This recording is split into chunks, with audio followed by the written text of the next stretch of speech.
Bismillahirrahmanirrahim. I am here to teach you the mathematics of class 9th. So today start we lecture with chapter number 1, in which we study about matrices and determinant. So what matrix is?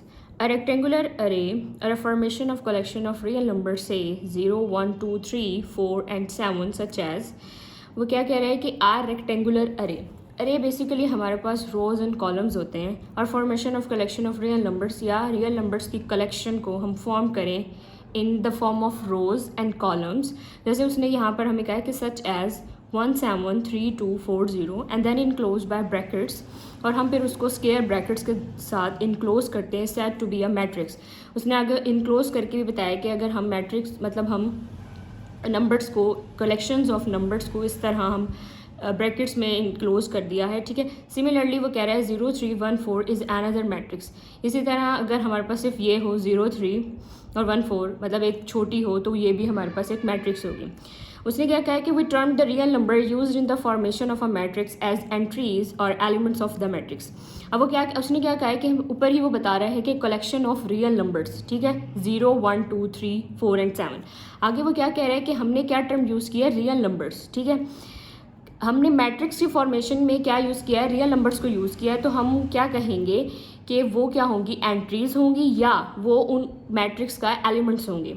जो हम real numbers को matrix की formation के लिए हम real numbers को जो use कर रहे हैं हम उसको क्या कहेंगे, वो मैट्रिक्स की एंट्रीज़ हैं या क्या कहेंगे, एलिमेंट्स ऑफ द मैट्रिसेस हैं।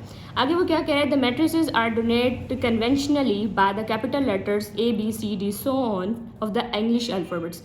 वो क्या कह रहे हैं कि हम मैट्रिसेस को किस तरह कैपिटल लेटर्स से जो हैं वो डोनेट करेंगे, जैसे ABCD सो ऑन कुछ भी यूज़ कर सकते हैं।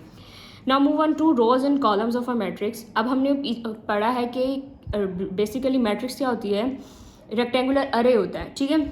अब रोज एंड कॉलम्स हमारे पास क्या होती हैं कि हॉरिजेंटली अगर हम अब एंट्रीज को देखें ना कि हम उसने यहाँ पर एक मैट्रिक्स लिया हुआ है और हॉरिजेंटली वो अपने क्या देख रहा है, वो क्या कह रहा है कि in matrix A the entries represented in horizontal way are called rose.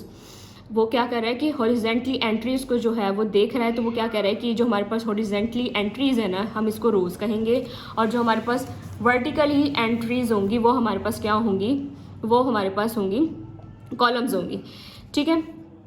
Rose and columns हमें पता चल गया कि हमारे पास एंट्रीज अगर इन द फॉर्म ऑफ हॉरिजेंटल होंगी तो वो हमारे पास रोज बनेंगी और वर्टिकली हमारे पास क्या बनेंगे, कॉलम्स बनेंगे। अब ऑर्डर क्या होता है बेसिकली मैट्रिक्स का, the number of rows and columns in a matrix specifies order.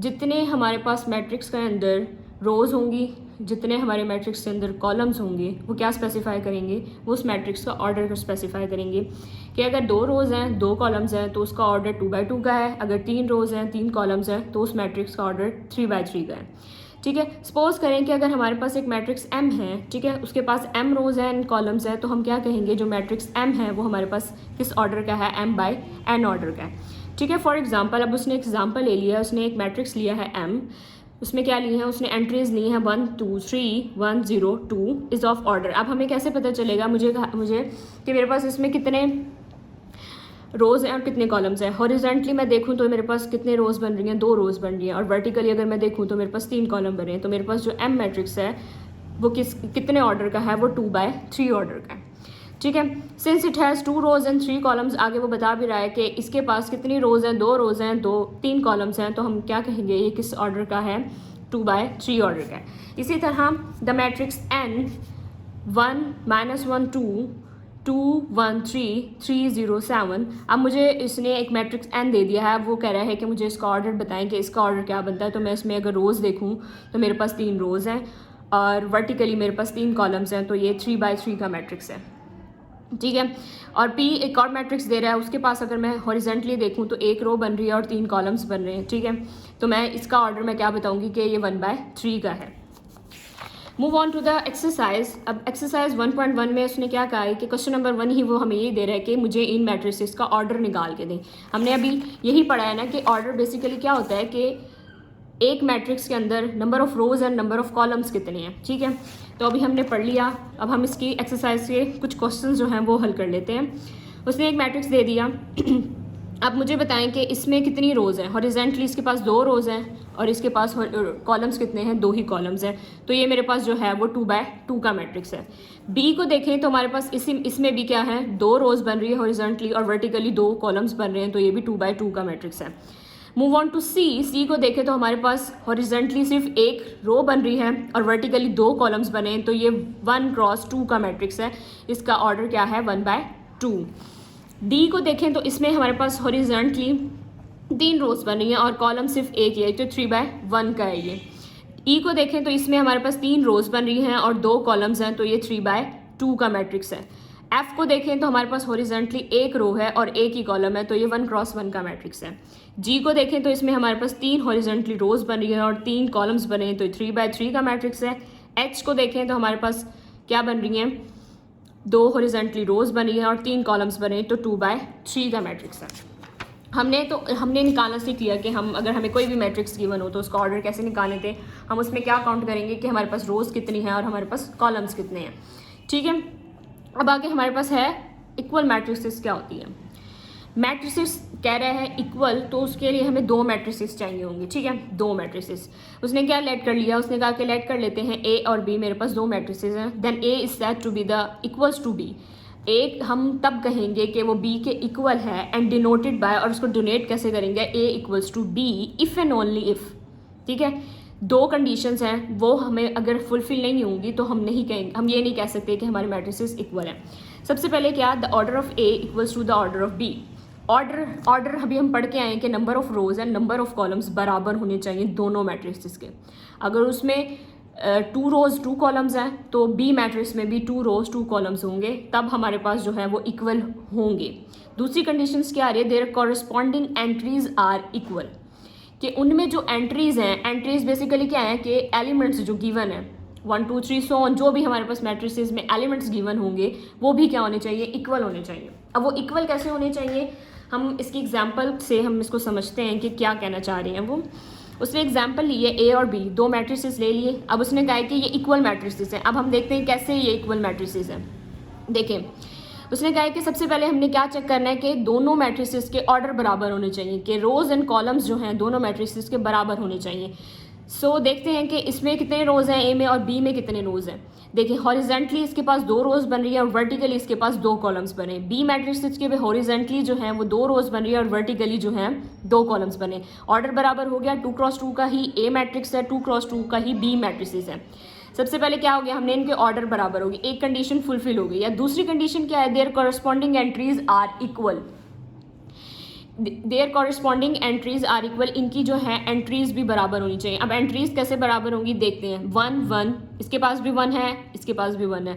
-4 -4, 3 2 + 1 3 होता है, ये भी बराबर है। 2 4 - 2 2। मतलब इनकी जो एलिमेंट्स हैं मैट्रिसेस में, ए मैट्रिक्स में भी जो एलिमेंट्स हैं और बी मैट्रिक्स में भी जो एलिमेंट्स हैं वो बराबर हैं। तो मैं यहाँ से कह सकती हूँ कि मेरे ए और B matrices are equal matrices. सही है। Move on to next example number 2। अब वो कह रहे हैं कि ये इक्वल मैट्रिसेस नहीं है। अब क्यों नहीं है वो हम चेक कर लेते हैं। सबसे पहले तो मुझे यहाँ नज़र आ रहा है कि मेरे पास जो एल मैट्रिक्स में मैं वो हैं रोज एंड कॉलम्स, वो 2x2 हैं, मतलब 2 रोज हैं 2 कॉलम्स हैं। और एम में जो मेरे पास रोज हैं और कॉलम्स हैं वो भी 2x2 के हैं। सही है। अब देखें आप कि फर्स्ट कंडीशन जो थी ना कि order of A and order of B matrix are equal, मतलब उनके ऑर्डर बराबर होने चाहिए। तो मैं यहाँ देख रही हूँ कि ऑर्डर ऑफ मैट्रिक्स एम और order of matrix L are equal, दोनोों के ऑर्डर्स क्या हैं वो बराबर हैं। अब मुझे दूसरी कंडीशन क्या फुलफिल करनी है कि मेरे पास जो है इनकी एंट्रीज भी बराबर होनी चाहिए, कि अगर इसमें इनमें जो एलिमेंट्स हैं वही मेरे पास एम में एलिमेंट्स होने चाहिए। अब देखें 2 है इसके पास भी 2 है, -1 इधर भी है, -1 इधर भी है, 3 इधर भी है, 3 इधर भी है। अब फ़र्क किस चीज़ का आ रहा है, मेरे पास जो एल में 2 है लेकिन मेरे पास एम में जो है -2 है। पॉजिटिव एंड नेगेटिव फ़र्क तो आ रहा है। तो मैं यहाँ से ये कहूँगी कि मेरी एक कंडीशन तो फुलफिल हो रही है कि इनके ऑर्डर्स तो बराबर हैं लेकिन इनके कॉरस्पॉन्डिंग एंट्रीज जो हैं, एलिमेंट्स जो हैं वो बराबर नहीं है। तो L not equals to M है। इक्वल मैट्रिसेस के बारे में मैंने पढ़ लिया है। मुझे जो है एक्सरसाइज 1.1 में क्वेश्चन नंबर 2 में है, वो कह रहा है which of the following matrices are equal. उसने कहा है कि मैंने आपको ए से लेकर जे तक मैट्रिसेस दिए हैं और आप मुझे इसमें से बताएं कि कौन कौन सी मैट्रिसेस हैं इक्वल हैं। एक तो मेरे पास क्या, इनके ऑर्डर्स बराबर होने चाहिए, जो मैट्रिक्स ए का होगा वही मैट्रिक्स समथिंग जैसे ए एच या आई उसका भी होना चाहिए। इसी तरह मेरे पास क्या कि दूसरी कंडीशन होनी चाहिए कि इनकी एंट्रीज़ जो हैं इन मैट्रिक्स में जो एंट्रीज़ हैं वही दूसरी मैट्रिक्स की भी एंट्रीज़ होनी चाहिए। ठीक है, अब मैं मैट्रिक्स ए को देख रही हूँ, उसमें क्या है वो 1 क्रॉस 1 का है, एक रो है एक कॉलम है। ठीक है, अब मुझे कोई ऐसा मैट्रिक्स देखना है जिसकी एक रो हो एक ही कॉलम हो। अब मैं सी मैट्रिक्स को देख रही हूँ तो उसके पास भी एक रो है एक कॉलम है और 5 - 2 करूँगी तो 3 आएगा। तो मैं यहाँ से कह सकती हूँ ए मैट्रिक्स इक्वल्स टू है सी मैट्रिक्स के। ठीक है, move on to B. B के पास क्या है 3 और 5। इसको मैं देख रही हूँ, सबसे पहले इसका ऑर्डर क्या है, एक रो है और 2 कॉलम्स हैं, तो ये 1 क्रॉस 2 का मैट्रिक्स है। मुझे दूसरा भी कोई ऐसा मैट्रिक्स देखना है जो 1 क्रॉस 2 का हो। जी को देखें हम तो वो क्या बन रहा है 3 - 1 नहीं। बी को देखें, बी और आई मेरे पास क्या है कि 3 है। ठीक है, और 3 + 2 5, मतलब मैं यहाँ से कह सकती हूँ कि बी और आई जो हैं वो इक्वल मैट्रिसेस हैं। ठीक है,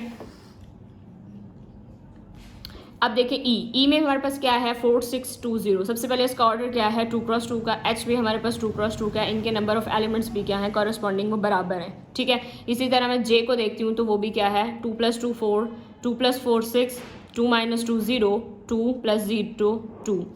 तो मैं यहाँ से ये भी कह सकती हूँ कि मेरे पास E is equals to H is equals to J है। ठीक है, एफ को देखें, एफ में हमारे पास क्या है 2 और 6 और हमारे पास जी में क्या है 3 - 1 2, 3 + 3 6। तो यहाँ से मैं ये भी कह सकती हूँ कि एफ इज इक्वल्स टू जी है। अब क्वेश्चन नंबर 3 में हमारे पास क्या है कि find the values of A B C and D which satisfy the matrix equation. ठीक है, अब उसने कहा है कि आपके पास है a + c, c - 1, a + 2b, 4d - 6 equals to 0 3 - 7 2d। उसने कहा है कि मुझे इसमें a b c और d की वैल्यू को फाइंड आउट करके दें। ठीक है, अब हम क्या करेंगे, अब ये क्या है ये एंट्री इस एंट्री के बराबर है, ये एंट्री इस एंट्री के बराबर है, ये एंट्री इस एंट्री के बराबर है और ये एंट्री इस एंट्री के बराबर है। अब हमने इसमें करना क्या है, हम यहाँ से इक्वेशंस बनाएंगे। a + c is equals to 0,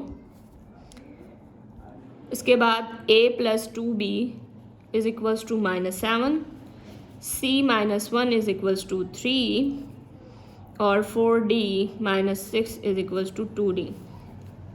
मैं फर्स्ट को इक्वेशन 1 का नाम देती हूँ, सेकंड को मैं इक्वेशन 2 का, थर्ड को मैं इक्वेशन 3 का और फोर्थ को इक्वेशन 4 का। सही है, अब मैंने इन इक्वेशंस को सॉल्व करके अपने ए बी सी डी की वैल्यूज़ निकालनी है। सबसे पहले मैं इक्वेशन 3 को देख रही हूँ, फ्रॉम इक्वेशन 3।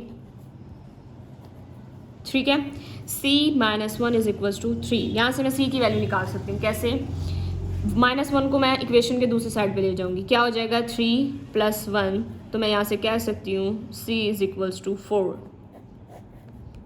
ठीक है, अब मैं ले लेती हूँ इक्वेशन फ्रॉम इक्वेशन 4, मैं वहाँ से d की वैल्यू निकाल सकती हूँ फ्रॉम इक्वेशन नंबर 4। ठीक है, 4d - 6 is equals to 2d। अब देखें, मैं d को उठा के उधर ले जाती हूँ, -6 is equals to 2d - 4d। यहाँ पे 4d पॉजिटिव था, दूसरी साइड पे जाके नेगेटिव हो जाएगा। -6 इज इक्वल्स टू -2d। अब मुझे d की वैल्यू चाहिए तो -6 divide by -2 is equals to d, तो d is equals to 3। c and d की मेरे पास वैल्यूज़ आ गई हैं। अब मुझे क्या निकालना है,